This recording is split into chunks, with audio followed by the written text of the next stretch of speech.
Girl, it is 2020. Loving your mask, loving your vaccine. What's going on? Well, you're saying that because we're virtual today. Hi, everybody. It's so weird. I don't like not having you here. I know it's very weird, but I just couldn't make it into the studio today. I'm fine. Mike's fine. Fiona's fine. Yes. The block on which I live is having a little bit of a moment for herself. I don't want to use the word lockdown, but there's kind of a thing going on where I was told to not leave or come back or whatever. No so questions. I'm here. We are not accepting questions at this time. Look, no one I spoke to was accepting questions either. Yeah. So we figured it out somehow.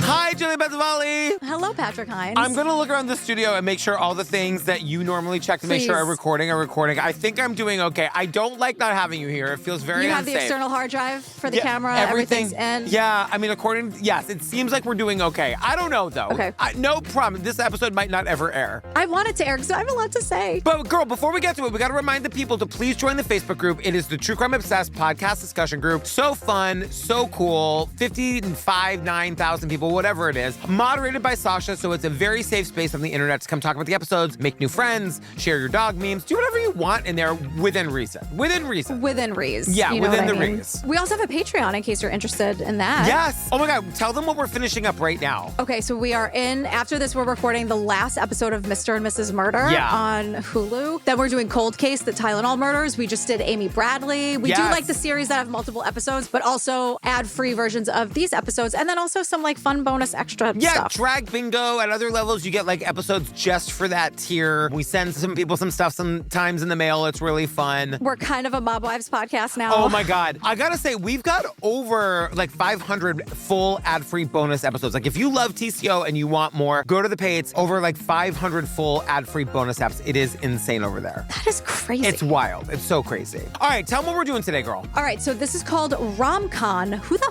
fuck is Jason Porter? And it's 2 episodes, and we're doing it in one. I had some doubts. Are you really into older women? One name just kept popping up. Jason Porter, Jason Porter. He was a thief. He committed fraud. He was a criminal. This guy is a scammer, and I am literally next on the list. He's a menace, and he needs to be punished. He manages to manipulate the police. He can manipulate absolutely everything. Who the fuck is Jason Porter? We get started with a woman named Heather. She's going to be the hero of our story. Her story starts in 2018. She's young and fabulous and living in Toronto. She's not looking to date. She was in her workout routine. She had lots of friends, super successful in her career, all about her own life. Yeah, like usual. This is when these guys swoop in and ruin everything, when these women are thriving. Yeah. Well, I love the producer says to her, like, well, what did you want from your personal life? And she takes a very big, deep breath and says, well, and then we just get right into it. Well, yeah, exactly. So it's 2018. She just renovated the condo, and the cabinet company sends over their new service guy. Heather cannot believe her eyes. She's like, oh, hello. It's right out of a romance novel. She's saying, oh, I'm sure there's many a woman who has a fantasy of getting it on with the handyman. But that never crossed my mind. But I also noticed he had a super cute butt. Like, it looked really good in those jeans. I do love a cute butt, I will say. A cute butt goes a long way. Cute butts rule. Yeah. But then she starts reciting from the smut that she's written in her mind, because she's like, the way she says this, I was like, Heather, what kind of ride are we in for right now? Because she goes, I'll never forget this. He took off his watch with this precision like a surgeon would. And I'm like, girl. But she tells him he had been a software engineer. He was sick of the corporate life. He wanted to do something new. He wanted to use his hands, which was a huge turn on for Heather, which, in fairness to Heather, that is pretty sexy. The smut is writing itself at this point. I know. So, yeah, they flirt the entire time. They flirt so hard that he does a terrible job, because he leaves and Heather's like, oh, the towel bar is crooked. Like, what? He's just not good at this. But again, the butt looked cute. I gotta tell you, a crooked towel bar would make me crazy. I know that we just had a good flirt sesh and we're probably gonna do it later, but you gotta come back and fix the towel bar. Because it's all that you see. 100, Once you see it, you can't not see it. And then it becomes bigger and bigger and bigger. And then it's the only thing that's in your apartment. More crooked, like the longer you look at it. Now it's vertical. So let's talk about Tiffany, the sales exec. She's like, I hate talking about myself. Please be nice to me in editing. And I'm like, oh, hi, you're me. You're doing great. Thanks. I feel like a bit of a boob, but... Oh, my God. I hate talking about myself. Just do me well when you're editing. She says she feels like a boob. I wonder if that's a Canadian word. You know what I mean? Because, like, we're mostly in Canada for this. Nobody in America would ever say that I feel like a boob. To me, it's a very old school thing to say. Well, she was also doing great in her career. She's nailing it at 40. I had been so focused on my career. My number one focus was to be as successful as possible. And when I got to it at about 40 years old, I was like, I think I would like to maybe share my life with somebody.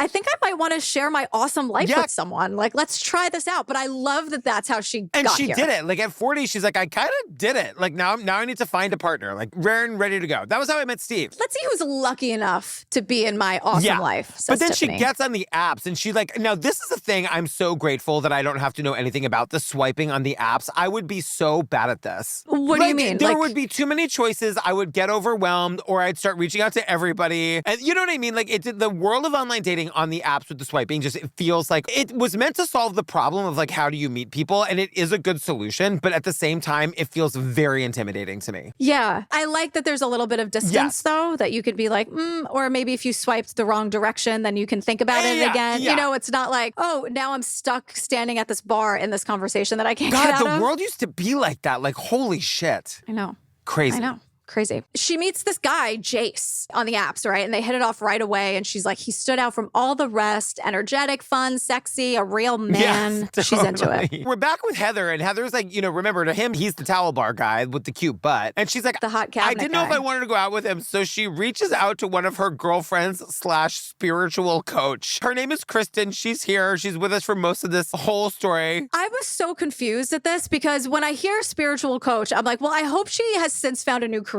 because in about 5 minutes, we're going to learn how wrong she was. But then we cut to Kristen, who I kind of like because she sees right through this guy right away. And I'm like, is this the spiritual coach? Because it doesn't say that in her lower third. It's a ridiculous thing to have as a lower third. But I was thinking too about like my boundaries with my therapist. I was saying to him last week that I wish I could invite him to my Christmas party. And he was like, no, girl. But I was like, but then you can come and meet all the people I talked to you about all week. And he's like, yeah, that's not happening. That's not the point of this. That's not the point of this. Because sometimes I do feel like going to therapy is just to like brag about how fun my life is and talk about my friends, you know, just like tell them about what's going on. Like, sometimes therapy feels like gabbing with my bestie the way that like I feel like it does with Heather and Kristen. But Kristen does not have those professional boundaries. She's happy to cross that line. And she's very vocal about her feelings in this documentary. I was very happy she was here. She is. You and Kristen have a lot in common. Like, you guys seem like kindred spirits. A little bit. Yeah.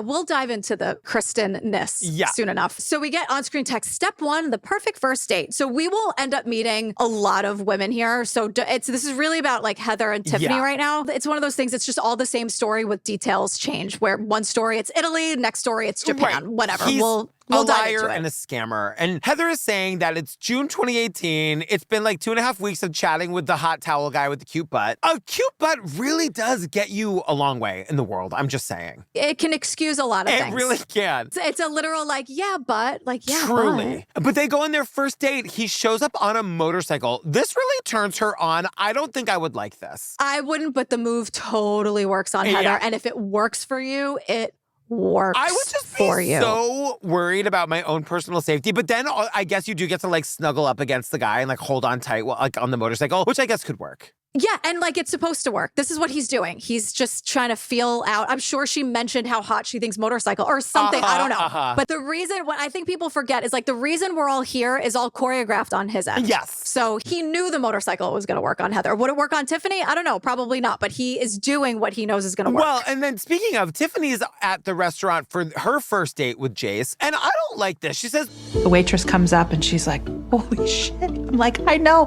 I don't know what he's doing here with me. He's so fucking hot.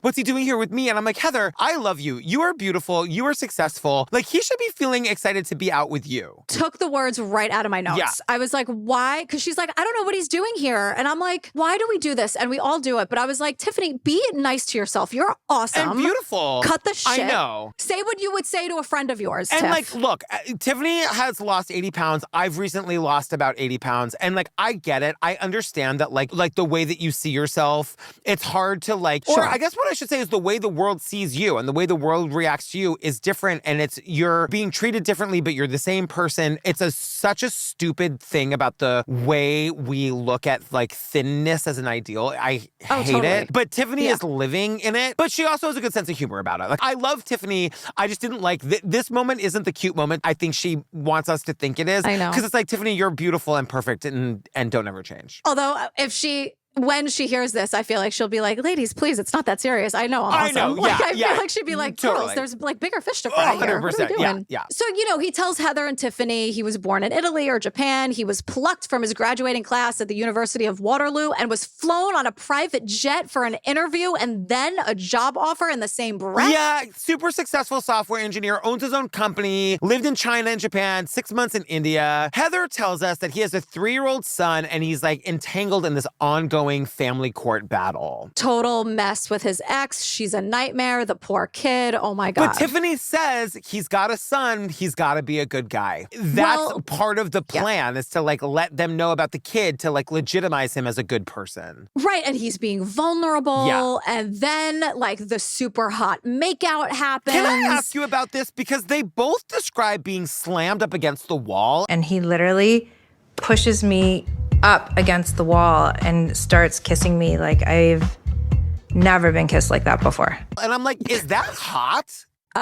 If you do it right. Okay. I didn't know if you were going to like this or not. Like, I do not like the idea of like slamming somebody up against a wall to kiss them. No, I don't think he's taking them by their shoulders and shoving them like, into the wall. Body slamming them. I know. Unless it was discussed and consented to earlier. But no, there is kind of that moment of like, oh, like we're in the hallway near the big strong man. It's giving sexy, like he's the big spoon, they're the little spoon energy, I guess. Yeah. And like, he grabs their face and their neck and they're loving it. And Tiffany says something where I was like, whoa, this is a big statement. Any insecurity, he kissed right out of me. He was like, you look just as good, if not better than your picture. He kissed the insecurity right out of me. And I was like, oh, man. I know. And you know what really sucks about this? When we learn like what a kind of predator he is, he literally picked her because he assumed that because she was like a larger bodied person, she would have insecurities. I fucking hate that about our society. I know. Meanwhile, she was like, who's lucky enough to hang out with me because I'm awesome and I'm super successful. Exactly. But then, so we're like hearing about the makeouts. And then we cut to Kristen, who's like, he was doing kitchen renovations because he wanted to work with his hands. Like, okay, how do you go from making $300,000 a year to making like 30? It was a little suspect from day one. I'm sorry, he left a $300,000 a year job to quote work with his hands for 30 grand. Like, sure, Jan. Yeah, exactly. And Tiffany is saying, like, this guy's good. They have the date. They've got the hot slammer against give her a concussion, giving her a kiss. Can you, like, please? I know. And then the next day he texts saying what a great time he had and like, can he see her again? Right. And this is where we meet like Judy and Leslie, and they all have the same kind of story where he's like almost too complimentary. And even if they see a red flag, like Leslie says, every time I had a question, he had paperwork to whip out and prove. And I'm like, well, that's also weird too, to have documents at the ready to like prove how divorced you are. How is that not a red flag? Because we're going to learn eventually too that he's got this backpack that he carries with him everywhere and all of his papers are in his back. Like, if you've got to bring your marriage license from your ex-wife to prove that you were married once, that's insane. And like, we are just learning, like, we are a looks-obsessed culture because this guy is hot and he's got a motorcycle and a kid. Everyone, like this, we just see people making excuses for these things that don't make sense. And I'm not blaming them. I'm just saying that, like, once again, if these documentaries are being made, let's learn something from them. And we're going to hear way later in this documentary from Judy eventually. Like, when you get those spidey senses, when you get those those red flags, like really, really pay attention. Like the one thing I hope that we take away from documentaries like this, because we've covered a lot of them lately, is that this shit is rampant and underreported. It happens all the time. So if you're on a date with some hot guy and it's going really too well and you think it might be too good to be true, there's one thing about like thinking it might be too good to be true, but it's green flags as far as the eye can see, fine. Like enjoy it. But when you start to see the red flags, like he's got a marriage certificate in his backpack to prove that he was once married, ladies and sometimes gentlemen, please, please, please pay attention to that. Yeah, and it is rampant, and this is, I think, what people don't really want to hear is it's avoidable. Yes. So I'm begging you, like we're saying, look for the signs, listen to the signs, ask the hard questions, and deal with the disappointment and move on early. Yep. It's better to be disappointed and maybe kind of heartbroken or whatever for a couple of days, a couple weeks, as opposed to living a horrible life because someone took you for all you're worth. Like, please. What my dear, brilliant friend Jillian says all the time, have the one bad day. And I get it. I do understand that, like, he's looking for people with specific insecurities or maybe who are in a place in their life where they're vulnerable for this thing. But I also want to reiterate this other point one more time. You may not know anybody in your life that this has happened to, but more likely you just don't know that this has happened because it is unbelievably underreported. So it's not like this never happens. Why would it happen to me? This happens all the time. Yeah. And it's not your fault. Yes. And it's okay to be disappointed. And just because this guy is a walking red flag doesn't mean that you're like never going to find a person. Yes. So deal with the sadness for a little bit. Because I promise you it's better than anything else coming your way with these pieces of shit. We're back with Heather. All Heather wants to talk about is the amount of sex they were having, how many times in what night and in what room. And he carries me from the living room to the bedroom, throws me on the bed, and we're doing it. And he made me feel incredible. We went for round 2 in the kitchen, twice in one night. At some point, I'm like, I guess tell me more, Heather. You know what I mean? Happily. Tiffany would agree, except Tiffany, and this is like you didn't have to tell us this file, Tiff, and I love you. I couldn't agree more. And I appreciate the vulnerability and honesty because she says that they were having sex for the first time or about to. It was the worst timing to possibly get your period. It was a horrible, I wanted to die. He was like, don't worry about it. It's fine. He was actually very understanding and lovely. This piece of shit actually does the right thing and tries to say to her, like, don't worry about it. Like, it's not that big a deal. But she's so embarrassed by it that, like, she never reaches out to him again until they reconnect later. But I just was like, oh my God, like, it's just a natural thing that happens. Yeah, I'll do you one better. I'd love to have been able to opt in or opt out because it's meaningless for me and my body and my choices, and I have to deal with it. I know. And it sucks. You and I have talked about this ad nauseum, that, like, there should be a thing for people who get periods who don't want them because they don't want to have children. There should be a way for you to not have to do it. It's not fair. Without having surgery. Yes. I know, you know what I mean? Without having some big kind of situation or whatever. Like, or you should be able to pick one man at random and point at him, and now he's got to deal with it every month too. You do it. I don't want it. If you have to deal with it and you don't want the kids, but you have to deal with it anyway, point at a guy and make him have it. There should be some sort of magical spell that can make that happen. Okay, let me work on that. I was going to say, you're a witch. You can do this. Let me figure something out. We have a lot happening. I know. There must be a lot of conjuring going on in your house these days. There's a lot going on we need you to deal with. I feel like, however, if that was possible, we would have come up with it already. Yeah. I feel like that's the first thing from back in ancient times that women would have been like, I don't want this. Know. Like, let's conjure it away. Yes. Let's figure something out. So, Tiffany was too embarrassed to keep seeing him. And she goes, but he always stayed in contact. We've seen this before, right? Yeah. On-screen text says, step 2, love bombing. Like, again, this train's never late. Now he's like using his son. So the whole thing is like, everything's amazing and he's so in love and he just cannot wait for his son to meet Heather. And Heather, like, she's 46 years old, and, like, there are plenty of people who don't have kids and don't want them, especially at 46. But Heather is the opposite. She's thrilled. She's all in. She's super interested. She wants to know everything. She wants to be involved in this kid's life. Like, Heather is such a catch. And so Heather says, she's like, I was addicted to this feeling. She goes, I was totally in. She goes, it's like a cartoon. Like, is this real? Is he real? And I'm like, that's the thing. That's the point. It's meant meant to make you feel amazing, because who doesn't want to feel amazing? Right, and then we get this round robin of how quickly he's saying I love you to these women and like kind of forcing them to say it back to him. Wait, this was so crazy because like, I want to slow down on this for a second because Leslie says, he said, I love you first. And then he said, you love me, don't you? And I said, I do. And he did a big fist pump like, yeah, I got you now. He's like, you love me, don't you? And he kind of trapped her because it's like, what do you say? I know you guys are having fun in the supermarket, which, by the way, the sick thing is like, that's how it should be. Only these awful people now weaponize it, right? But anyway, I'm like, what is Leslie supposed to say to that, to this amazing guy who keeps buying you all of these things and makes you feel good? And then, of course, you're like, well, I guess I do. Yeah. And then when she says, I love you too, he goes, I got you now. And I was like, oh. And he does like a fist pump in the air. No, to me, that's another like slamming her against the wall to give her a kiss. It's the kind of thing that like maybe he thinks some women want to hear. Like, I'm the man, I'm taking charge, and you do love me, woman, or whatever. Just to slow down on it, there's like a very sexy way to maybe gently push someone up against the wall when you're making out. I want to be clear, we're not talking about shoulders and being body checked into a wall without your Can we put a pause, permission. go get Mike? Maybe you guys could show me real quick? Happily. He's very Mike good at it. is so sweet. I can totally see him like gingerly pushing you against the wall, putting his hand behind you to make sure your head doesn't hit the wall first. No, he gets, whatever. It's not the Okay, it could be. Well, you know what? I'll let everyone have their own imagination. Some things are best kept to yourself. But just know that it's great. So everything is moving really fast. And this is on purpose, right? To like stop you from being able to think. You're saying, I love you. He's moving in. And like before you know it, you're like, oh my God, I'm 18 months into this thing and I don't have any money anymore. And he's also using Heather's parents. Like he's ingratiating himself with the parents as a way in with Heather. And Heather's mom, Joanne, is here. She's a doctor. I love her.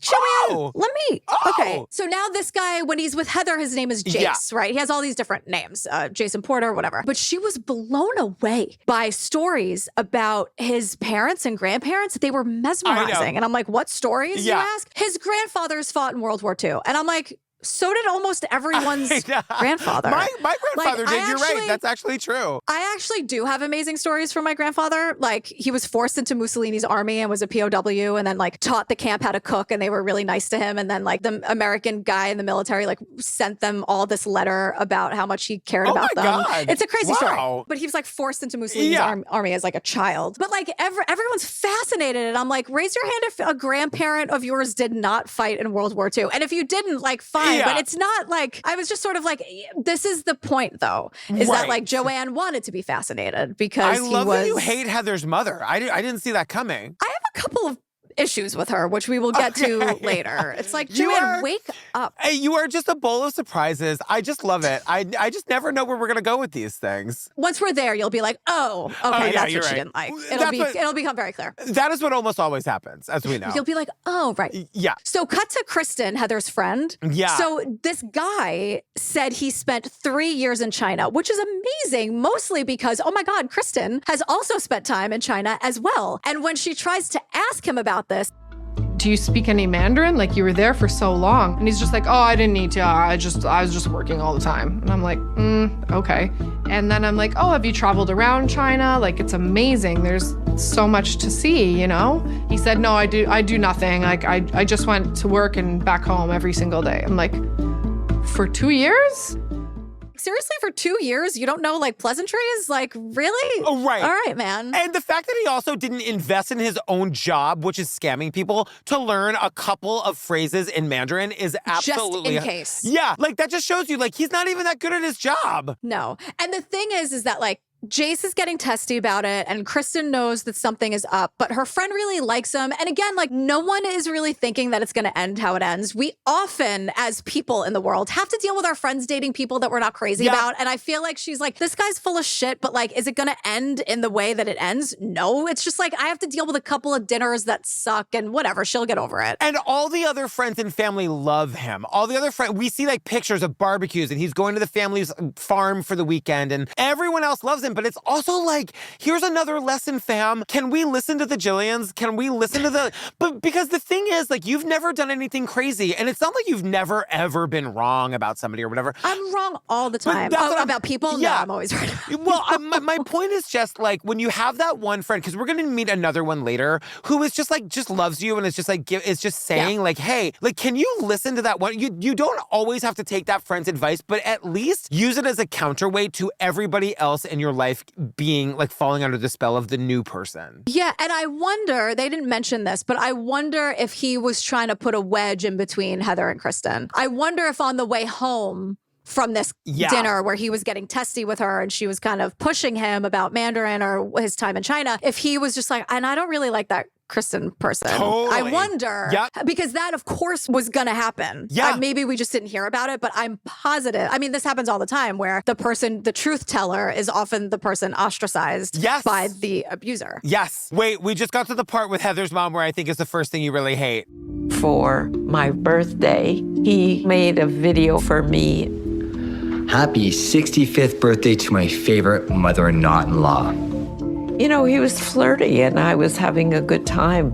The word flirting, I can't imagine. I put my mom and Mike in this position and then I couldn't because it never would happen that my mom would be like, he's such a good flirt. My daughter's husband is a great flirt. Like, what are you saying to me? No, it's crazy. But you know what? The dad is here. Heather's dad is here to be like, I fucking didn't like the guy from the jump. Ernest, come sit with me and Kristen. Ernest, the dad. Yeah, 100%. But he says, and he says things here that are, and again, this is really sad and painful for Heather's family to talk about, and Heather too, because of the hindsight. But he says, when I first met Jace, I didn't have a strong feeling of liking him. I sensed there was something false. And then he says, on an emotional level, I think he was blank. And I thought that was a really interesting way to put that. Yeah, but he also says, I couldn't tell Heather. And I'm like, I'm sorry. Maybe we'll get there when we get there. But when Daisy brings somebody home, there's a difference between not liking somebody, just being like, I don't click with that person, and how Ernest, the dad, feels, which is like, I feel like there's something wrong with him. Like, I feel like there's something shady here. And maybe, like,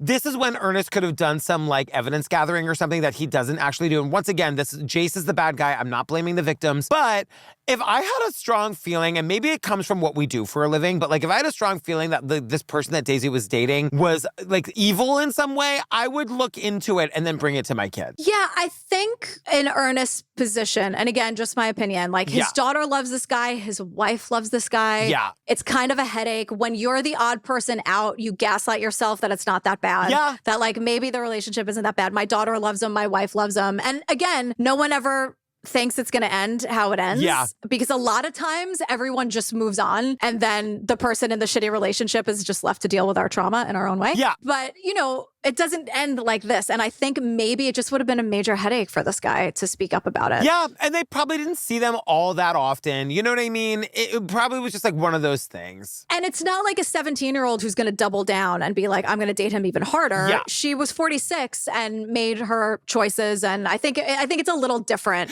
when you're at this point in your life, like Heather was, where she was super successful. And Ernest is probably exhausted. You know what I mean? He's probably just like, whatever. Like, it's been a long life. She's 46. I did it. If my kid gets, when my kid gets to 46, I'm going to be like, Daisy, you're on your own, girl. Like, I don't have, you know what I mean? I'm tired. Daddy's tired. I hope it happens a couple of years before that, at least, for everyone's sake. I just mean, like, in terms of, like, me needing to, like, rescue her, I guess. I don't know. Ernest, I feel you. I get it. You're tired. Have a bourbon. That's all good. Yeah. So March 9th, 2020.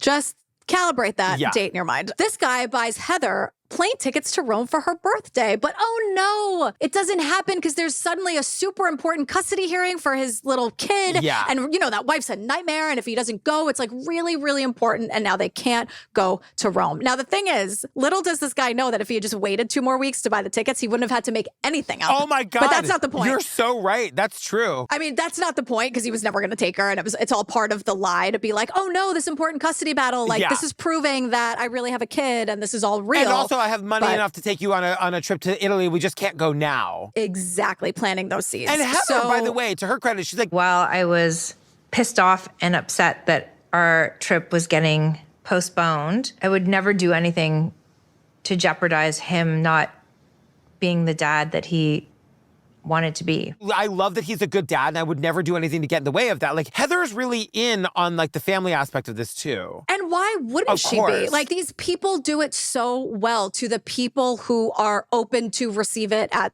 that time. Yes. That's just like all this, because how many women are not sitting here? Right, because it's so underreported. And we're going to learn from a journalist later that, like, she reached out to a bunch of women who were like, never speak that name to me again. I'm so traumatized by what I went through. I never want to think about him. And it was never reported. Like, that's why. And I'm mortified. Yes, and I'm like, I'm full of shame that this happened, which we have to start erasing. Because people need to know how prevalent this is. It is rampant. Yeah. This is rampant. Yeah. So March 2020, COVID hits, the world shuts down. They are locked in their 1,000 square foot apartment because he's moved in, by the way. Best thing to happen to this guy, yes, honestly. Totally. And he tells Heather that he loses his job because sales of cabinets came to a halt. Remember, they met because he came to install the cabinets in the bathroom badly? Yeah. And now he says he lost his job because sales came to a halt because of COVID. Like, all of this, COVID worked out great for the scammers. Best thing that ever happened to him. And now he's, quote, renovating a nightclub in cash. And I'm like, renovating a nightclub during COVID? Like for cabinets? Like, you're a cabinet maker and you're doing that at a nightclub for cash. Okay. And I know people used COVID times to do renovations that they hadn't done in a while, but this guy's full of shit, so. But also, like, the COVID takes the bloom right off the road. One of my biggest pet peeves with Jace was his sleeping habits. He would stay up really late, and then every afternoon he would take a nap. And it was so annoying. She is so mad about it that she's taking pictures of him face planted down in the bed in his jeans. I just love that she was mad enough about that to take a picture of it so she could, like, show him later. Right. And also, he's filming all of this. And we have footage of Heather being like, hi, can you please move? Thanks. Like, I'm trying to do my thing. Like, get out of the way. Well, and that's the thing. They're sharing her condo where she's teaching yoga virtually. Like, that's her job now. And she only gets to have the kitchen and half of the dining room table. For her to do the work in the apartment that she's paying for, where he's living rent-free, and he's, like, annoyed that she's taking up that much space. Right.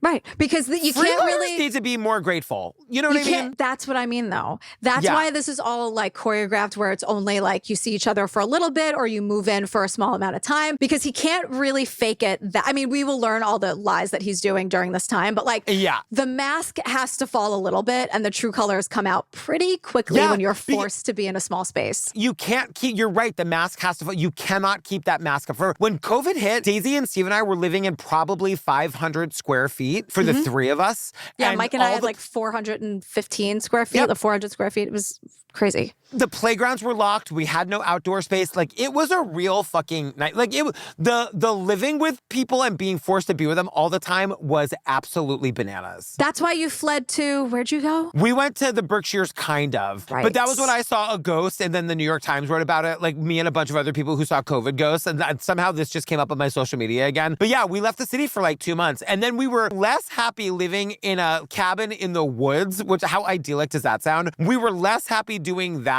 than we were living in 400 square feet with one bathroom. So September 2020, a house comes on the market in a place called Aurora, Ontario. Yeah, so Heather and everyone else is like, yeah, but it was a big sacrifice for Heather. She wasn't like thrilled about doing it, but she did for him. And he, of course, needed to do it to be close to his son. And they make a room for his son. And like, Heather goes all out on this room. Heather is like she's like the best girlfriend you can imagine. She's doing everything she can. She gets clothes for the kid and toys for the kid. They make the bed for the kid. Like, Heather wants this home to be a home for all of Jace's family. Right. And it's just interesting that she's the one doing everything for the room, just saying. Yeah. We also get this amazing footage of deer running in the snow in their backyard. Like, I know. It's so beautiful. So, Heather's getting antsy, like, real estate kind of dried up for her during COVID and she's bored. And Jace is like, you know what? Remember that cabinet company that I used to work for? The guy who runs it has a, quote, furniture and decor business and he's selling it. Why don't we go into business together? And Heather's like, I was elated. I thought, this is amazing. We can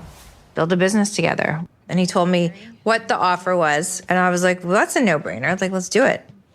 But when push came to shove to actually pay for it, he didn't have any money to contribute. They totally go into business together, and he's got no money to put in. So it's all coming from Heather. That's very important. Yeah. So then we get a quick video of Jace negging Heather, telling her how old she is, but we'll get back to the negging and just like the abuse that's on camera momentarily. Yes. It's June 2021. The world's opening back up, and pesky Heather wants to go on that trip that she was given for her birthday to Italy. She's like, so Italy? Like, but what are we? She says that he's become, like, not only is the Italy trip not happening, he's become completely non-committal about everything in their life together, she's noticing. Like, the bloom is really off the rose. No longer are they having sex twice in one night in 2 different rooms, you know? Well, right, because he can't feed his addiction of doing this to other people as much anymore. Yes. And he's also doing the same thing with her family. Like, they're at some dinner with these, like, crazy rich friends that they have, and Jace is so jealous and insecure that he has to like be aggressive and rude and ruin the dinner. And I'm like, well, that train's never late. And also, it's further to what you were saying before about how you can't keep that mask on all the time. You know what I mean? Like, you would think this would be his opportunity to be like, I'm one of them, you know? Because like that's what they think of Jace, that he came from this like, you know, $300,000 a year job. He's buying her all these fancy things. He's got the motorcycle. Like, why is he jealous of the rich people? Aren't you one of them, Jace? Exactly. Also, Heather's mom is starting to notice. I was at the farm. And in my closet, I had a drawer, and it had the jewelry I wore kind of every day. And I discovered that all my little jewelry bags were empty. All of her jewelry is just disappearing before her very eyes. I just realized the other thing. I now know why we also hate Heather's mom. We'll get there in a second. But I knew you would. I would. Yeah, I can't believe I forgot that. We'll get there in a second. But Leslie, another one of the girlfriends, also loses a Cartier watch valued at $31,000. You've never lost it. The $31,000 asset that you own, and you have that boyfriend that you've been ignoring the red flags about. You didn't lose the watch. You didn't lose it. But these are the types of women that he's targeting. Yes. Someone who can like lose a Cartier watch and not immediately file, like, can't you report that or something? To just be like, I lost a $30,000 watch. Like, no. Why are watches $30,000? I will never understand. It just tells you the time. I will walk around behind you all day for $31,000 and tell you the time whenever you want to know it. Aren't Rolexes like 80? Yes. Like, that's crazy. Was it you? Somebody was just telling me, you can't just get a Rolex. You have to like go into a Rolex and like basically apply. It's like a Birkin bag. Like you have to be given the don't honor. get me started on those fucking ugly ass bags. I know, but you have to like be given the honor of getting a Rolex. And then once they approve you, you're on like a wait list. Shut up. Everyone's an idiot. I know. So Heather's mom keeps all of her jewelry hidden in a, quote, unlocked safe. That's going to be the name of my next book, Patrick Hines, An Unlocked Safe. Like, then what is the point? It's just where you keep it. It's just another, and I know it's like family and you're on your farm and whatever. I get it. You're not like, my mom wouldn't lock up her jewelry when Mike's there, but she also wouldn't be like, he's so good at flirting. I loved when he flirted with me. Like, what is, it's an unlocked, then why have the safe? Just leave it on your fucking front lawn at this point. With a sign that says free jewelry. Yeah, I totally. Yeah, like take one, like a bowl of candy on Halloween. Like Yes, I agree. But so they're asking Jace if he's seen it because apparently Jace is spending a lot of time alone at the farm. So Heather and Jace tear the place apart and they don't find anywhere. Leslie, who lost the Cartier watch, same story. She and Jace are tearing her apartment apart looking for this $30,000 watch. It is absolutely nowhere. Well, Heather's mom certainly did not suspect her boyfriend Jace. I had this very sick feeling that the cleaning lady had stolen it. And I approached her. Would you happen to know where some of my jewelry went? Did you see it? And she said, Jace took it. And I said, he couldn't, he wouldn't. And she got so angry with me, she quit. And just by my saying absolutely not, the cleaning lady quit. No. The rest of that sentence was, Jace did not take it. How dare you? He's my lover. And you definitely fucking took it, cleaning lady. Right. And honestly, good on that cleaning woman for getting so angry that she quits and walks out of there. And even if the story is that she was fired or whatever, the story is good for you. You should get out of there. You should run screaming from that farm. Right. Also, get a grip, Joanne. Wake up. I know. You hate Joanne. I know. No, I mean, that is so fucking garbagey to the point that, like, Joanne, you shouldn't be in this documentary. Like, if you, like, that is a horrible, horrible story that really tells us something about you. And, like, you should have refused to be in this documentary if it meant telling that story. Now you know why Ernest was like, I don't know if I should even bring it up. Like, how many headaches does this poor guy have to deal with on a regular basis? Totally. So we're back with Tiffany real quick. Remember, she was the one that lost the weight during the gastric bypass. We think she's amazing. Tiffany, she hasn't like connected with Jace in a while. She sees him on Facebook. She sends him a friend request. He immediately starts texting her. Right. So back with Heather, remember that new business that Jace told her about, but he doesn't have any funds for, yes. but Heather's doing it herself? Yes. The new business is starting to pick up. But I noticed that even though there was money coming in, as much money was coming in, it was quickly going out. I found all these weird Graphis receipts, groceries, fast food, gas. Like he was just spending all of the money on living. He's spending Heather's money all day, every day, and he's doing nothing to be sneaky about it. So Heather is pissed. This guy's spending all her money. He's getting on her fucking nerves. They're fighting all the time. They're not even sleeping together anymore. Like Heather's like, what have you done for me lately? Except steal all my money. He's also not coming home at night. Like we see texts between Heather and Jace. She's asking him about the money. He's like, I can't talk right now. And then she says to him, are you coming home tonight? And I'm like, where? So this is when he's obviously out dating other women. Where is he telling her that he is? And he'll just be like, I'm working. But also, working where? He's probably also blaming it on the son who... Yes. It's been 3 years. Heather has not met the son. That adorable, sweet room that she decorated with love has been vacant. She has not met the son. And that's another big point of contention. And Kristen, the spiritual advisor / bestie, is clocking this. And she's like... He kept telling Heather, I can't trust you around my son. I don't know what you're going to say. You could say the wrong thing and then it's going to screw up my court case and I'm never going to see my kid again. And I'm like, come on, like that's crazy.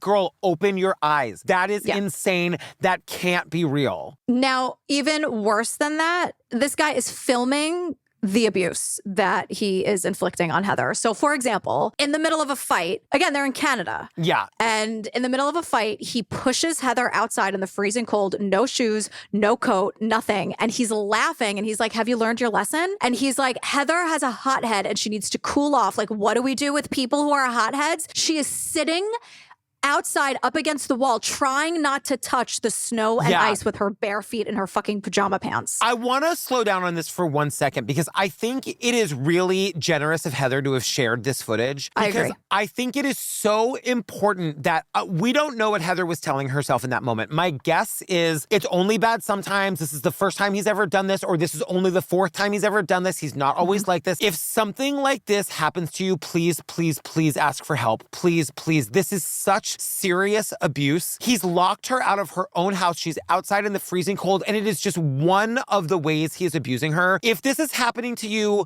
if you are in a relationship where this is happening, or it's a past relationship and you haven't dealt with this trauma, you are not alone. This happens to people. Please deal with the past trauma, or please, please, please reach out to somebody that loves you or that you love and trust, that you can talk to, you can tell somebody about this. Please tell somebody this happened to you. Yeah. This is one of the things that goes along with any kind of abuse that you feel like is too embarrassing to report, because Heather does not think of herself as the kind of person who this would happen to or who would allow this. This happened to her and she allowed it for a while longer. And I'm just saying that, like, you are the strong person that you think you are. The abuse is happening to you. You are not a part of it. Please, like, see this moment and realize that, like, this happens, and please tell somebody. That's all. I was so moved by this moment and the fact that Heather shared this video for the documentary, because I think it is so important that people see that this happens to other people. Yeah, and I think the most important thing on top of that is that he's masking it with laughter, which brings me to the next point. And it's gonna sound like I'm making a joke. Yeah. I am not. Yeah. Because I hate tickling so much. I'm the biggest wet blanket about it. And I will tell you something funny, but let me just get through the hard part. Yeah. But there's this footage. Again, he's filming all of this. Yes. He's tickling Heather. I couldn't watch it. Let's say I was lying in the bed or lying on the couch. He would sit down on me, right on my diaphragm. Then he would tickle me with these, like, fingers that hurt. The whole while, he's videoing it. I've never heard that. That's a really high pitch. And I'd be like, I can't breathe. And he'd be laughing at me because I'd be turning bright red. she's telling him she can't breathe. But because of the way your body reacts to someone sitting on you or tickling, it appears like she's laughing. Yes. Like the word I guess you can use is laughing, but she's not, like she has no control over what her body is doing. So it's like all fun and games though, right? Because she's laughing. Yes. And he will use that because he's laughing when he says she needs to go outside and cool off, ha ha ha. So he's using the laughter to mask it and trick her into thinking it's not that serious because he's laughing. And then he's doing it about 1,000,000 times more with this tickling thing. There is a line, here's where it gets funny. If you want to laugh at me, you can. I hope you do. I encourage it. Yeah. There's a line from The Simpsons, I hate tickling so much, where Homer is tickling his dad, Grandpa Simpson, and finally the dad's like, stop it, it's a form of abuse. And Mike and I always reference it because when it comes to tickling, I'm just like the biggest wet blanket. I'm such a downer about it. But when someone like says something negative about tickling and I feel so seen and I'm like, yes, it's a form of abuse. Like they said in The Simpsons. Like I felt so seen by Grandpa Simpson in that moment. So but this is true. horrible. But horrible. The other thing is that we learned that sometimes the parents are there. The parents see this happening and the dad is like, I would tell him to stop. And the mom was like, I was afraid he was going to kill her. And I was like, this I don't understand. This is the kind of shit I will never fucking tolerate. If I saw somebody sitting on Daisy, tickling her like this and her saying stop, stop, stop, I would be that person who developed the Herculean strength of a mother pulling a car off of a baby carriage. I would throw that person out the window so fucking hard. The fact that the parents describe watching it and then not doing something about it makes me crazy. I don't know when they saw it, though. Maybe they were looking at the videos. I don't know, but like... And I'm sure 46-year-old Heather was like, Mom, I'm having a ball. Yeah. It's so much fun. Yep. Don't worry about me. Yep. It's fine. Don't be so sensitive. I guess I just want to normalize like pointing out the red flags in general. You know, like, Dad, you saw other red flags. Talk to her about them. Then this is happening. Talk to her. You don't like the guy anyway. And if Heather says, Mom, Dad, it's either us or not me, fine. At that point, learn to live with it. But before that point, I think it's okay to say, like, I don't like, there's something here. I just want to be on the record. Yeah. Tell the me's in your life. Yes. Tell the Kristens. Yes. Find yourself a Cassandra and never let her go. But here's the catch. You got to listen to us. Right. Yes. And now... That's the trade-off. Well, and that's the thing. And sometimes to the yous of the world, I have to say, sometimes we're not gonna, and you have to love us anyway. You know what I mean? I know. I'm just saying, like, all we want to do is help. Yes. It's not malicious. And like the abuser is the malicious one. We're just telling you what we see. Let me look you in the eye and say, I learned the lesson the hard way, girl. I know. And I'm not saying I don't think it's easy. Yeah. I'm just saying, like, when we're offering you our services. Yes, I know. You know? Yes. So everything's falling apart. The fighting, the money, the abuse. He's leaving for days at a time. She hasn't met his kid. She'd say, are you cheating? I confronted him. Are you seeing someone? Have you met someone? He looked at me with like, no, how dare you say that? I'm like, well, I don't know. Where have you been?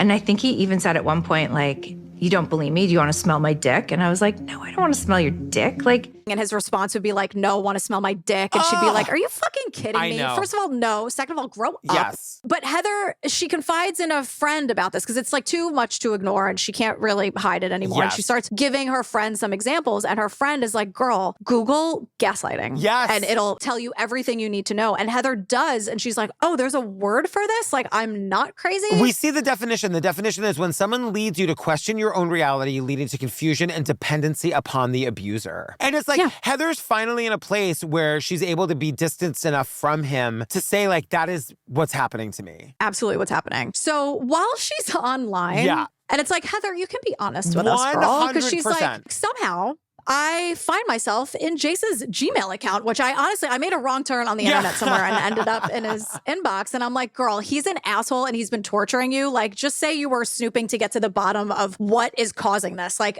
we'd all be on your side. Yes, Fuck that guy. 100%. So what she finds is insane because she opens his Gmail account and it's like, you've been matched. It's hundreds, thousands of emails with women. For years, he's having entire relationships the way Heather thought they were having a relationship. Yes. He's on apps I didn't even know existed. Never heard of them. Badu? Yes. Zeus? Yes. I know. Like, are these real words? Never heard of him. But eventually, you know, like he's on the other one, like Match, Tinder, Bumble, Hinge. Like he's on the big ones, but like at some point you got to go to something where they're not, you know, banning and blocking you all the time or whatever, you know? Right. Exactly. So in everyone, we kind of get this like round robin of every woman that we've met so far has had it and starts Googling. Yes. Or starts snooping or figure something out. And in all of the snooping and in all of the researching, one name keeps popping up for all of these women independently. And the name is Jason Porter, to which they all say, who the fuck is Jason Porter? Hence the name of the doc. Yes. So when they look up that name, Called a friend of mine and I said, look this name up.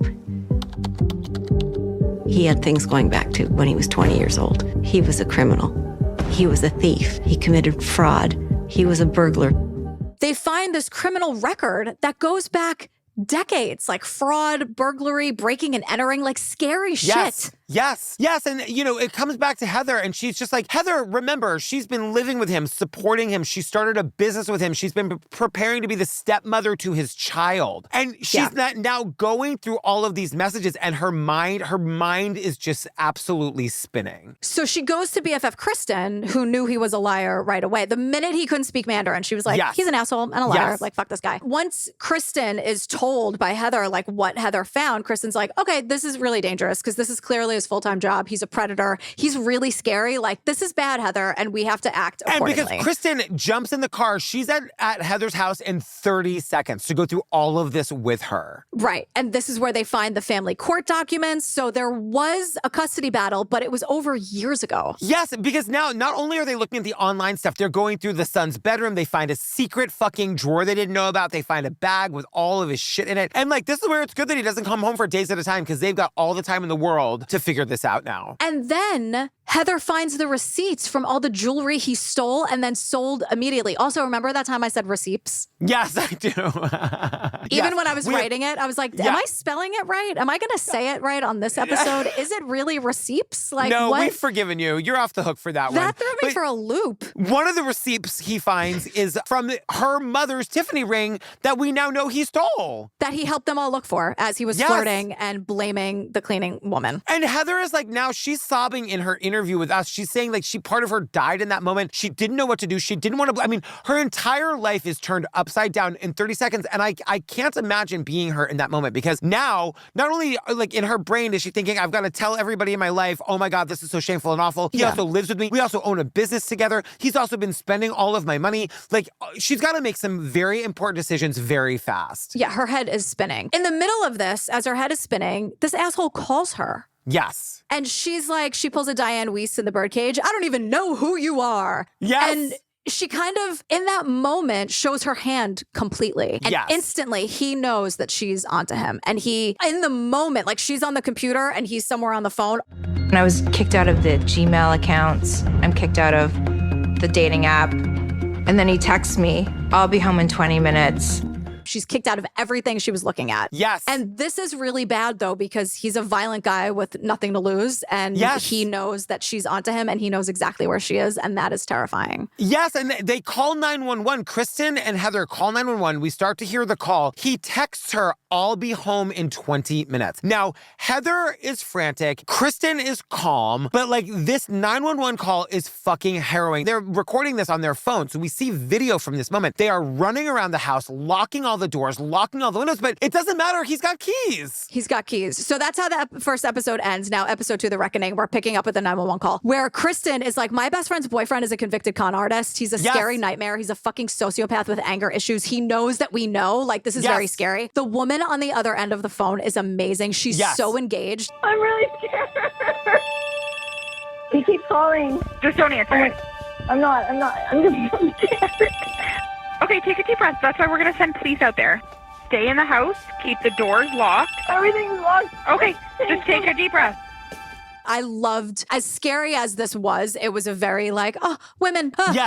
She was so engaged with them and made them feel so seen and heard and was just like virtually holding their hands through this figuratively and like, you know, and I just loved it. And it's so sad and scary because they know he's coming home. They are hiding in the closet. He opens the door. It feels like Jason Voorhees has showed up. It's absolutely terrifying. Kristen stays in the closet and God love Heather. She doesn't fucking care at this point. She runs out of the closet and just starts screaming the accusations at him. And now, remember where I was like, this is terrifying. This guy has nothing to lose. Egg on my face because now I just come running out, screaming, I know your name is Jason Porter. I know you've been stealing from my mom. And he just looked at me and was like, so? Who cares? And he went and made himself a coffee. He starts making himself a cup of coffee and it becomes clear instantly that he always, every single time he does this, he knows he's going to be caught. That's why he has so many irons in the fire. Like he knows that everything has a time limit. And when it happens, he's like, okay, Heather's done. Like on to the next source. Like because that's it. After she is screaming and crying and saying, I know what you did and I know you stole my mom's jewelry, he says, so what? Who cares? And then the fucking cops show up and it is like, it's out of a badly written abuse movie because the cops Twilight Zone. Yes, the cops are literally like, there's nothing we get. Jason meets the cops at the door, offers them a cup of coffee. They're like, no thanks, bro. Like, thank you so, but how kind are you? But what a sweetie pie. And the button, those jeans. I know, you're a little flirty, but like. Heather's like, hi, I don't feel safe. And they're like, sorry. And then she's like, can I get a restraining order? Nope, there's nothing I can do. If you don't feel safe, the cops tell her, you need to leave because he is your cohabitator and he has every right to be here. And he makes one hell of a cup of coffee. So. And look at the button, those jeans. I know the towel bar's a little crooked. We can fix that. I'm like, what is this, America? Get it, because they're in Canada. Honestly, truly, Heather's mind is once again spinning. She's like, I have to leave, but I have a basement full of inventory that this fucking guy made me buy. If I leave, he's gonna back up a U-Haul truck and take all of it. And the cops lay down the law. You can only take what is legally yours. They leave, and Jace then went into the office, and he took a cable and wrapped it around the door so I couldn't come in, and he proceeded to erase the computer.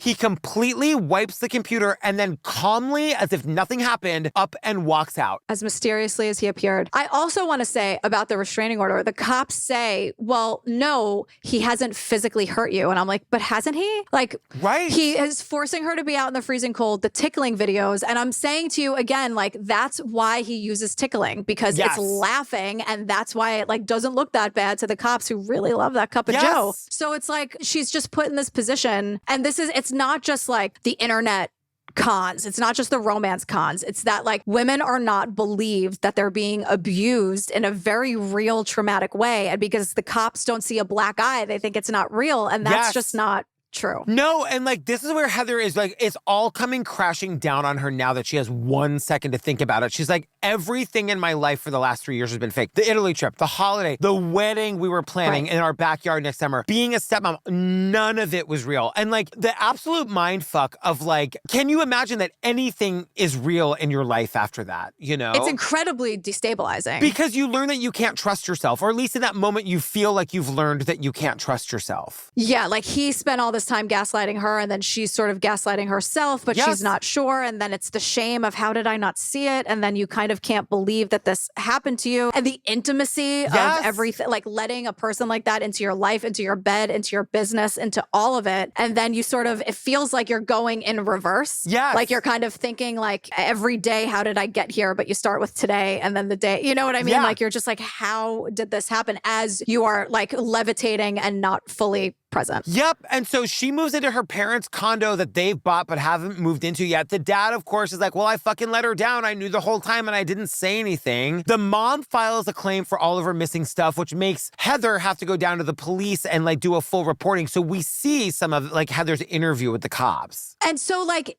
she shows them everything she has because this guy wasn't hiding it, like all the bank statements at least. But at the same time, the cops are like, sorry, the bank statements don't say who charged what. So there's no proof it was him really because it was her card. It's not like they were sharing an account. Right. And this guy that she thought was an amazing dad, she learns. I found that he's been on welfare our entire relationship. He's denied a passport because he's so far behind in child support payments with his first wife. And I didn't even realize he had 2 kids with her. He has no custody rights to his kids because he's so far behind with child support payments. Which, by the way, compounds what a shitty fucking person he is. Because he's been stealing hundreds of thousands of dollars from these people, but doesn't bother to make any child support payments. Unbelievable. Right, because he took what at is least... he, my dad? Oh my God, remember? He's dead now. He's dead now. But this guy took at least $250,000 from Heather's family between the money and the jewelry, at least. So it's October 2021. Heather is on a mission because she fucking hates this guy, but goddamn damn it if he's going to do this to somebody else. Yes. Not on her watch. And that's what I love. The reason we're here, the reason this documentary was made was because of what Heather did. And a lot of, like we've been saying, a lot of people are too embarrassed to report it. I understand it, but I urge you to if you can. Heather's like, fuck that. Not only am I reporting this, I'm giving every document, I'm telling every story, I'm shouting my story from the rooftops to help other women. And because the laws are what they are, she doesn't have too much to work with just yet. So we get on-screen text that says, based on evidence Heather provided, Jason Porter, also known as Jace Parati,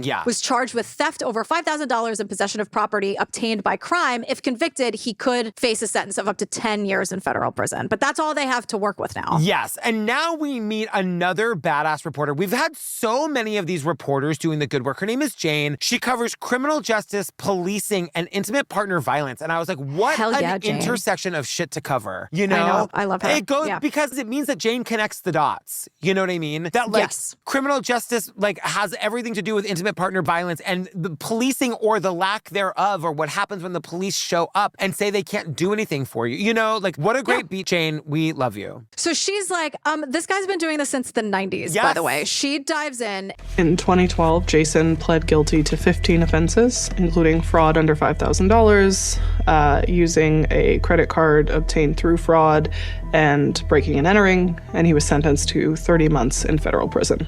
He was sentenced to 30 months in federal prison. He's been doing this relentlessly for decades. And when Jane tries to reach out to people who are his victims, survivors, or people connected to him, this is when they're like, either they don't respond or they're like, how the fuck did you get my number? Don't you ever come near me with that guy's name in your mouth ever again. Goodbye. Click. And that to me is that just speaks to the trauma that these people suffer when this happens to them. Because a reporter is on it, it means that there is the possibility of getting some justice. They are so traumatized by their experience that isn't even worth it to them to deal with. They just never want to think about this person ever again. Yeah. And we're going to be told by all of these women that Jace is a special kind of criminal, because not only is he doing all of this con artist shit where he's getting all this money and stealing all this stuff, he does not care about the emotional damage he is wreaking on the lives of these people. He is literally promising his life to multiple women. Yeah. You know, getting into their psyches, finding women who are in emotional states and just wrecking their self-worth, their lives and their careers. It is so mean, for lack of a better word.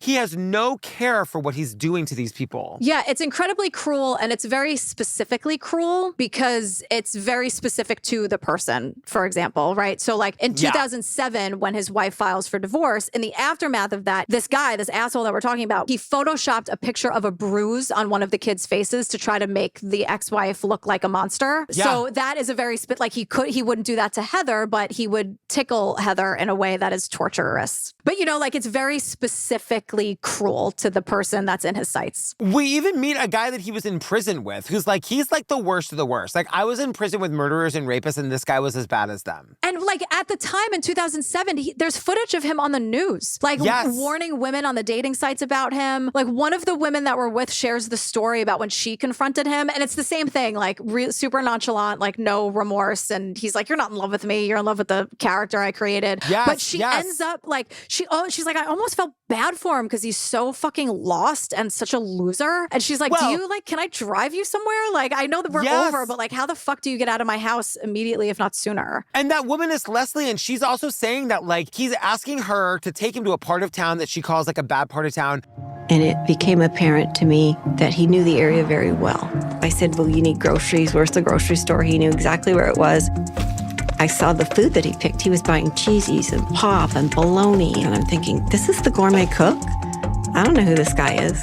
This is his actual home base when he's not living in the con. And he knows exactly where to go. He gets the essentials. He's like, make a right here. Here's the seedy motel. Yep. And the point is, he has a routine. He does this a lot. He knows what to do in between each grift. That's why we got that story, because he's like, make a right at the fucking whatever. Leslie couldn't believe how he wasn't apologizing. He wasn't even embarrassed about it. He was just this is what I do now. And that's why I also say Google everybody. If you meet somebody, Google I know he changed his name. Who knows what would have come up? But do a little, if we are all now an internet-based culture where that's how we meet a lot of people. Google people. Google everyone. Yeah.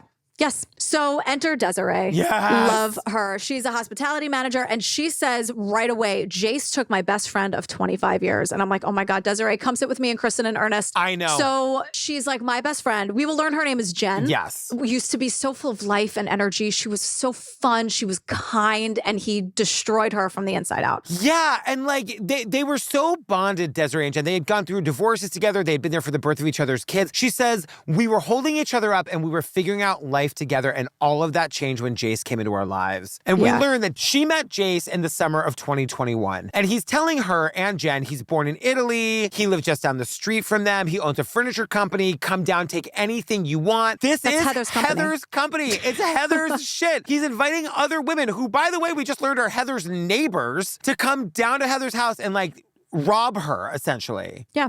Yeah. And he moves in with Jen, Desiree's best friend, after 2 weeks. And she goes, that's how fucking good this guy is. 2 weeks. Yeah. And we get so much from Desiree about like how obsessed he gets Jen to become with her so quickly. They're texting all the time. I'm with Jen. She won't even pay attention to me. She's texting with him. They're at lunch and he's taking a video of her, just like basically talking about how in love with him that she is. And Desiree is saying, it kills me because she's so happy. And he's just going like this. And here's the candy. I just fed you the poison. It's so obvious that he is playing her and just giving her everything she needs to fall for this hook, line, and sinker. And like, let this be another lesson. Like Desiree describes her best friend Jen as any one of us would describe any one of ourselves: strong, smart, independent. Amazing. Not the kind of person who would fall for something like this, but we are all vulnerable to this kind of thing. Because she says that's when the Jace show began. And that it's all about him and how he can manipulate Jen into sort of like losing sight of herself and just becoming everything he needs until he sucks her dry and moves on to Heather or someone else. And I just want to say, like, reporter Jane is back to tell us how prolific these romance scams are. Just listen to these numbers. In 2022, romance scams accounted for over $59 million in reported losses in Canada. And she says that's just the ones we know about. It is so underreported, you could probably triple that number. That's like hundreds of millions of dollars. At least. Even like the ones who are like, can I get $20 here and there? Like that shit adds up, you know? Yes. So Heather is with us. She shows us her box of evidence. She has documents. She has jewelry. She's telling us that like he would just hand her a necklace, like no card, no box. That necklace was on someone's neck yesterday or that morning. She said she found this evidence all over the house, under the bed, in a fake drawer. And she's like, you name it, we found it. And yeah, like if your partner is giving you gifts that don't come wrapped in a box and they're super expensive, like that is I'd be like, Mike, flag. did you find this on the street? Like, if it's cool and I love it, like, let's disinfect it or whatever. But to just be like, here is also just here's a Cartier watch that's worth $30,000 in a bag. And don't those things, like the $30,000 watches, again, I'll never know, but don't they come with like a certificate of authenticity or something to prove? 100% they do. Yes. Right? Yes. And it's like it's still warm because it was on Leslie's wrist an hour ago. He also had steroids, which is, we just breeze right by. Her own credit card. She's like, oh, there's the MasterCard I thought I lost. Yeah. And it's just like in his shit. This is my missing MasterCard I found hidden under the bed. Prepaid Visa, prepaid Visa, prepaid Visa, prepaid Visa. I'm sure he used those to take women out on dates. And probably to make sure the charges never showed up on my Graphis business account. He was clearly using these to take other women out for dinner so they wouldn't appear on my statement. Heather is such a detective. She finds a picture of Leslie's missing Cartier watch and shows it to Leslie and is like, is this your watch? And she's like, that's not only my watch, that's my couch. Yeah. Like he took that picture in front of my couch. And this is when Heather's like, hey, I mean, talking to you, the audience member, saying like, hey, if you're watching this and you're seeing anything that's yours, I'd be happy to give it back to you. Like, just get in touch with me. Like, she just is doing the good work for herself, for others. And like we see a lot now, all these women are in touch being like, oh my God, that's my watch. So I love that Heather's like, reach out to me. You are not alone. You have a community of people. I'll give you back whatever your possession is. But also, if you just want to talk about what we went through, that's cool too. And that is really important. So Desiree is back. She's Jen's best friend. And Desiree tells us, here's what happened. Jen posted a picture of her and Jace at a Blue Jays game. There was a mutual friend of Jen and Heather who saw the picture. So after Jace and Heather break up, Jen posts this picture. A friend of Heather sees it and calls Jen's family and is like, hey, this guy is a scammer. He just ruined my friend's life. He was with her for 3 years, totally destroyed her.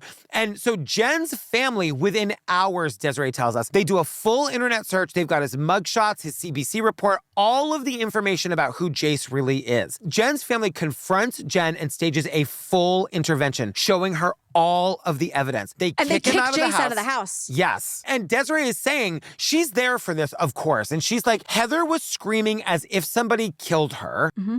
She's devastated. And what she's devastated about is that her family would do this to her and Jace. She's not devastated that Jace has a mugshot and all of this shit. She's mad at her family. And I'm like, this guy's really fucking good. And he worked really fast to turn her against all of these people. Not just the best friend, but her family and everyone else. Like, he really had his hooks in her. And this is when Desiree reaches out to Heather for help. She DMs her on Facebook. Heather responds immediately, I don't know who you are, but I'm sorry this happened to you, and I believe you. I could sob. Desiree says Heather did every single thing she could do to save Jen, offered conversations. If you need anything, I am here. I know what you're going through. Mm-hmm. And like, here's what helped me. Maybe it'll help you, but if it doesn't, let's find the thing that does help you. Like, you can talk to me about this. You don't have to Google it. You know what I mean? Like, this is very real, and we went through this together. And Heather is treating it in some of the screenshots we see as kind of light, like not wanting to rock the boat. You know, you see a squirrel and you're like, that squirrel's so cute. I want to look at it for a few more seconds before it scurries away. I don't want to make any sudden movements. Yes. Does anyone else do that about squirrels? I think they're so cute. But she's treating it as like, oh my God, like laughter got me through it, LOL. Like trying to make it seem like it's not like the water's fine, Jen. Like we're not going to make it's no big deal. Okay. It's like throwing a blanket on a couch. It's no big deal. It's no big deal like throwing a blanket on a couch. You know? But Desiree says there was a moment where it seemed like they were going to get Jen back, but then Jace turns it up a notch, sends Jen, oh my God, this is so diabolical, sends Jen a picture of him drinking bleach, saying he's going to kill himself. Then Jen gets a voicemail from, quote, Jace's stepfather saying, Hi, Jennifer, it's Mike. Listen, I know this has been really hard on you. I'm not really sure how I can help with your situation. The only thing I'm sure of is that he loves you more than anything in the world, and he's having a tough time dealing with the separation. Oh my God. This is the fakest shit I've ever heard in all my life. You gotta go see him. He's in the ICU. He's trying to kill himself. Heather finds a receipt of Jace paying a voice actor to record that message for him to send to Jen. I mean, and so I was like, what did he say to the actor? Like, what does the actor think he's doing? I took a screenshot of it. It cost him $20. I will record a professional American male voice over narration. I will record a 65-word voicemail recording for a school play. He thinks this was for a school play. Also, the only way that Heather could have found the receipt would be if he used Heather's credit card to pay for the voice actor to dupe Jen into thinking he tried to kill himself. How dumb is this guy? But Jen is like, this proves it, that Jace is exactly who he says he is. Jen is in 10,000% because this guy always had an answer for everything. The stakes are super high. He's suicidal. Oh my God, what am I supposed to do? And that's what happens. He convinces Jen to go and see him, and he does. And Desiree says from that night forward, we lost her completely because he's doing that thing. We saw this in Hey Beautiful. He's doing that thing where he's now scamming using the fact that he was a scammer. Suddenly he's got an answer for every single thing. He's like, yes, I was a scammer in my previous life and I made a mistake, but I served my time. And I wasn't willing to tell you yet because I really, really love you because you really are the one. Heather, Desiree, your family, those are all the people that are going to be a problem for us. Come back to me, Jen. Come back to me.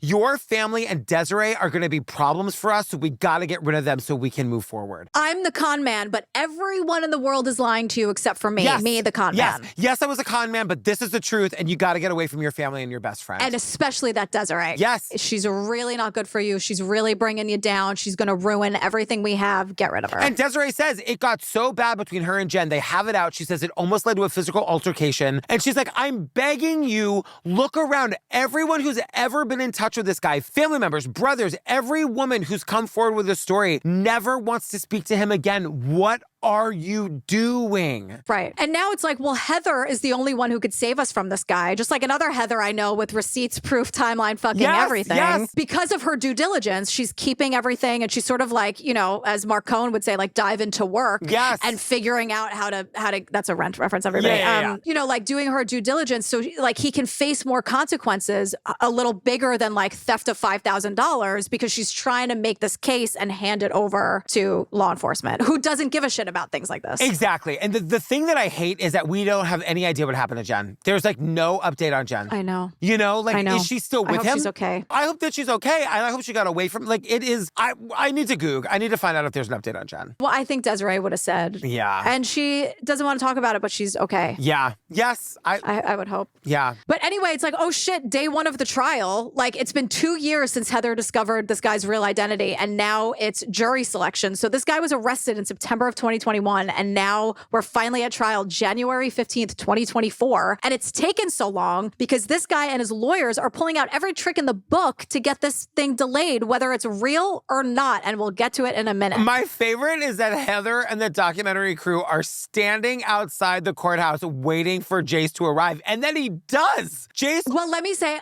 I know this is not at all the point. Yeah. Not at all the point. But you know, I love a super cute, like, winter coat look. Oh, yeah. Heather is rocking one so hard. She's got that coat fits her like a glove. She's got the boots on, the hat. She looks like $1 million, and I hope that made him crazier. Yeah. And I hope that really ate at him. But she, you know, I love a cute winter look, and she's rocking it. And we're also getting on-screen text all throughout this part. Like, we tried to contact Jace. We sent multiple requests. Right. So he knows there's a documentary being made about him. That must make him fucking crazy. So he shows up, and Heather's just taunting him because he sees the crew. Jace. He turns around, puts a scarf over his head, and she's like, classic Jace. Yeah. And the documentary crew is just like, hey, girl, anything you want to say? Anything you want to tell us? It's wild to see him. He's also doing that thing where he's trying to walk on ice without slipping, and it's not at all cool. And we all, literally every single one of us do it. Yes. But he's just like shuffling along carefully, and there's no, like, Heather looks like $1 million with boots with traction on them. She can get through anything. And he's like scooting, trying not to slip and fall, like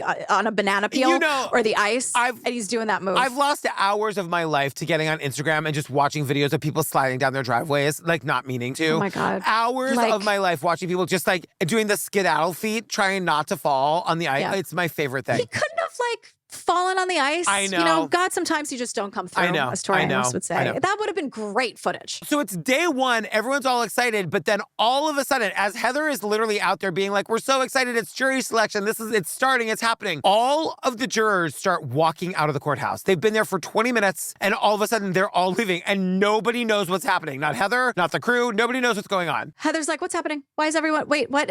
We just started. Yeah. Like, why is everyone walking out of the courthouse? I'll tell you why. The jury sent home for jury tampering because Jace went to fucking Kinko's. Apparently, Jace found all over the cars in the parking lot these flyers that say, guilty, Jace Parati, and it's a picture of him. And then at the bottom, it says, for more information, contact Heather Rovet at Gmail. But yeah, I have to prove that I didn't do this. It's ridiculous. His lawyers blamed Heather because it's like, contact Heather with any info. She didn't do this. Like, this is just another way to delay it because now Heather has to prove it wasn't her. I mean, thank God we learned that, like, when it is determined that Heather didn't do this and Jace did, he gets a charge added. But, like, my God, you know what I mean? Like, what a pathetic fucking loser. And, like, Heather is on the phone with her friends just being like, can you believe this asshole? Like, it's another delay. It's another thing. And I've been here, Heather. Yes. I just when you say it in one sentence and you're like, how are people not getting it? Because she goes, so just to be clear, he is currently in 3 different criminal courts facing 5 different sets of charges, and no one is connecting the dots. And it's like the same building. How is there not some kind of Goog machine that they all have to look at before, like, a defendant becomes before them to be like, what else are you charged with? Where else are you charged? You know what I mean? Because what she's saying is they should be stacking these to show that he's a predator in the way that he is, instead of being like, oh, a $5,000 theft here, Exactly. a $5,000. She's like, how is it not all the same fucking thing? Because it is. Yes. And, like, by the way, we get more from Heather. December 11th, 2024, she's going back and forth to court. This guy is on trial still on the apps. People are seeing him, like, on Tinder, like, the week before. Yeah. And apparently, as of December 11th, 2024, he's still with Jen, Desiree's friend. Is that right? That's what they said, that as of 2024. So I don't know where she is today. I hope she got away from him. I hope someone, I mean, I don't know. I don't want any of these women or any of these people to be sucked into this bullshit. Yes. But it's like, this is where we get, like, you gotta listen to your gut or your friend's guts, for the love of God. Yeah. And this is avoidable. That's the thing that people don't want to hear. I'm not blaming anyone, but, like, be disappointed instead of traumatized, right? Like, look for the signs, listen to the signs, ask the hard questions. If you get an answer you don't like, you got to hear Google everybody. And move on and pivot. You know what I mean? Instead of being like, I didn't like that answer, so I'm going to double down because he was really nice to me. I understand what that feels like to have someone be nice to you. I totally get it, but it's not worth it. I'll take it one step further. Like, I think at this point, maybe we should start erring on the side of like going into like dates from the internet, assuming the person's a scammer. Go on the date, be cautious, don't give away too much information on the first date, and go home and Google the living shit out of them. Make sure their story lines up. Because Tiffany says red flags sometimes turn into flaming fires of hell. Louder for the people in the back, Tiff. So April 14th, 2025, we learn a judge of the Ontario Court of Justice sentenced Jason Porter to 2 years minus a day for some reason. Would love to know why. What are you doing, Canada? What's that about? I know. In prison and 3 years probation. I did like this. As part of the probation, Jason must repay Heather's mom for stolen jewelry and report any future romantic relationships to his probation officer during his probation. How are they going to do that? How is that going to be possible? I don't know. For just a second, I was like, oh, maybe we figured it out, Canada. You know what I mean? I hope that means that if he's caught, then it's like, oh, you're going against your probation. Like, I think a lot of times things like that are for when they slip up. You could just tack on some more time or whatever. But I really can't imagine this guy is going to be on the up and up. Like, God damn it. I love learning that Heather watched as he was taken away in handcuffs, from Italy. Fuck yes, Heather. Fuck yes, Heather. Move on, girl. I just love that for her. I loved that selfie. She looks gorgeous in the sunset. Like, bye. Yes, she took herself to Italy. Hell yeah, she did. And Heather did this for us. Like, Heather made this documentary happen. It's really, it's so generous. I hope that everybody watching it, if you relate to this in any way, I hope it helps you. You know what? I bet we could get an interview with Heather. I bet she'd come talk to us. That would be amazing. Let's do it. All right, we're going to try. I bet we would. Oh, girl, we did what? RomCon? RomCon. Who the fuck is Jason Porter? No one of note. No one important. Run screaming from him. Fuck him. Yep. And keep your eyes out for this guy. You know he's going to be back to it the second he can be. Or Jason Porter, or you know what I mean? Or him or anyone like him. They are dime a dozen. Fam, join the Facebook group. Also join us on Patreon. Over 500 full ad-free bonus episodes. Right now we're finishing up Mr. and Mrs. Murder. We did Amy Bradley. We've got every series that is ever seriesed. We've covered it. I also hope you're loving these extra long episodes, because this is another, we are sitting down for over an hour and a half for this. Again, like we did with Unknown Number. I'm told by the dear listeners that they love it, but I hope you do. Yeah, we just got a lot of shit to say, right? We got a lot. She's mouthy, and that could be either me or you. Exactly. Girl, what are we doing next? Oh God. Trainwreck Balloon Boy. Oh my God. I've already watched it. It is absolutely bananas. The Trainwreck series is so good. It's crazy. This story, this pissed me the hell off. I know. Me too. Made me so angry. All right, fam. Stay tuned for the trailer for that, and we love you. We love you. Be safe out there. Talk to your friends. Yes, please do. We love you. All right, bye. Bye.